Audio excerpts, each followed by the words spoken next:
anak hebat, ketemu lagi dengan Putri di Belajar Asik. Kali ini kita akan bermain-main lagi, belajar lagi bersama-sama. Dan saat ini kita mau belajar tentang bagaimana cara memegang pensil yang benar.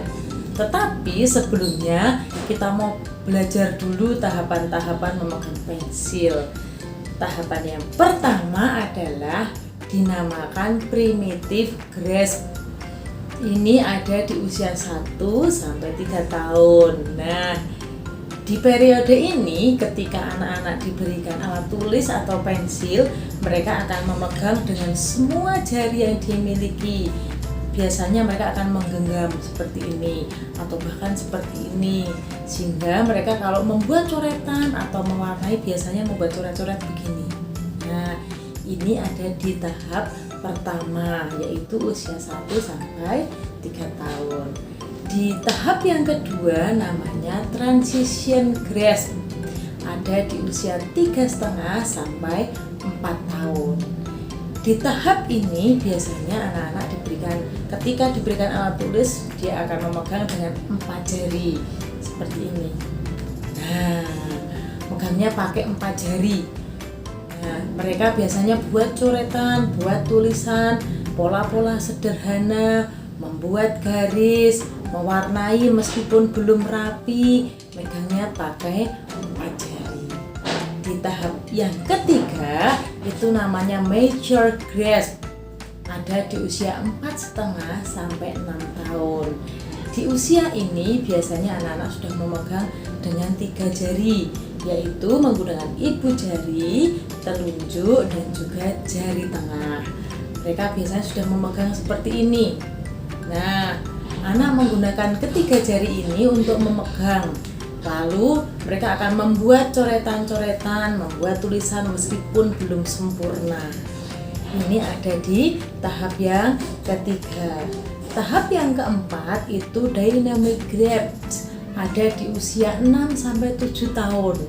Di usia ini biasanya anak-anak sudah masuk di sekolah dasar dan mereka sudah biasanya idealnya sudah bisa memegang pensil dengan benar. Nah, seperti ini.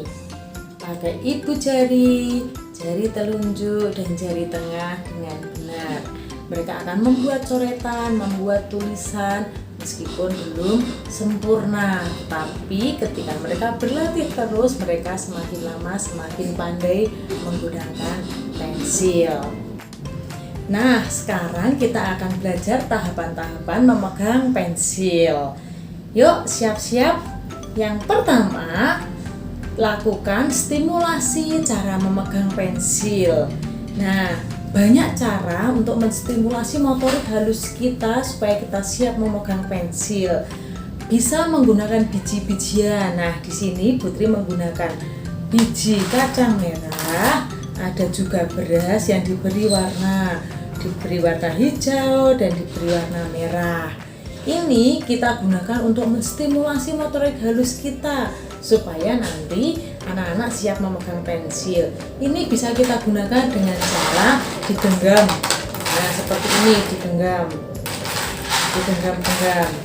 Nah, semuanya bisa kita gunakan dengan cara digenggam. Lalu berikutnya dijumput. Nah, jumput tuh begini.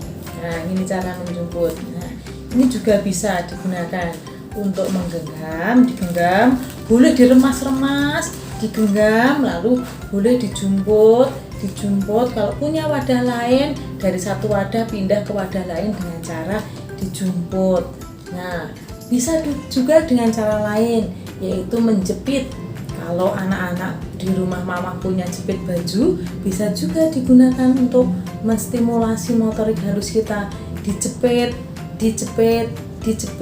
Dijepit semua jarinya, dijepit telunjuk dengan jari jempol dan berikutnya sampai semuanya. Nah, setelah kita belajar menggenggam lalu menjumput, kita juga belajar menjepit.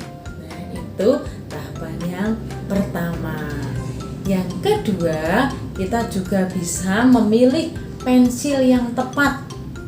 Nah, dengan memilih pensil yang tepat, anak-anak bisa memegang pensil dengan nyaman. pilih pensil yang tidak terlalu panjang, karena kalau terlalu panjang nanti pegangnya anak-anak berat, tidak nyaman. Lalu yang kedua, cari pensil yang nyaman. Kalau Putri biasanya pakai yang segitiga. Nah, kalau pensil segitiga itu dipegang enak anak-anak, nyaman untuk kita pegang, lalu buat nulis itu nyaman. Nah, pilih pensil yang tepat, yaitu yang pertama, jangan terlalu panjang, pilih aja yang pendek, lalu bentuknya juga menyesuaikan dengan jari kita. Yang ketiga, yaitu gunakan ibu jari, jari telunjuk, dan jari tengah untuk memegang pensil. Begini caranya anak-anak. Nah, pegang dengan ibu jari, jari telunjuk, dan jari tengah. Sudah? Kalau sudah, lalu kita mau belajar menjepit. Lalu diputer-puter dulu. Nah, diputer-puter begini supaya anak-anak terbiasa memegangnya. Diputer-puter, diputer-puter, digoyang-goyang. Nah, kalau sudah, kita berikutnya memilih media yang menarik. Anak-anak biasanya kan suka yang warna-warni. Nah, anak-anak boleh memilih kertas warna-warni untuk belajar. Boleh pakai kertas lipat yang berwarna-warni, boleh pakai kertas punya mamah yang sudah bekas untuk belajar, baliknya masih kosong bisa dipakai, atau anak-anak juga bisa memakai buku seperti ini. Nah, sebagai media untuk menulis. Yuk, sekarang sebentar lagi kita mau mempraktekkan bagaimana ya cara menggunakannya.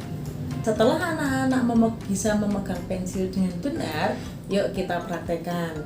Begini, kita membuat lingkaran dulu atau garis bebas supaya kita terbiasa menggunakannya. Putri mau buat lingkaran seperti ini. Nah, digerakkan bebas.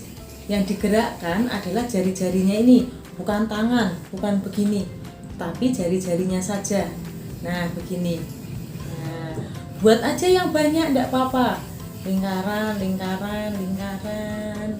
Nah, buat seperti ini anak-anak, sampai anak-anak merasa nyaman pegang pensilnya. Boleh juga tidak hanya lingkaran sebenarnya, kita bisa juga membuat garis-garis. Nah, garis, garis, garis, garis. Nah, seperti itu anak-anak cara menggunakannya. Nah, semoga anak-anak bisa belajar dengan baik, bisa memegang pensil dengan benar dan menggunakannya dengan baik, dan anak-anak menjadi anak-anak yang pandai. Nah, demikian tadi belajar kita hari ini, belajar memegang pensil yang benar dan belajar persiapan menulis. Semoga bermanfaat buat anak-anak semua. Terima kasih.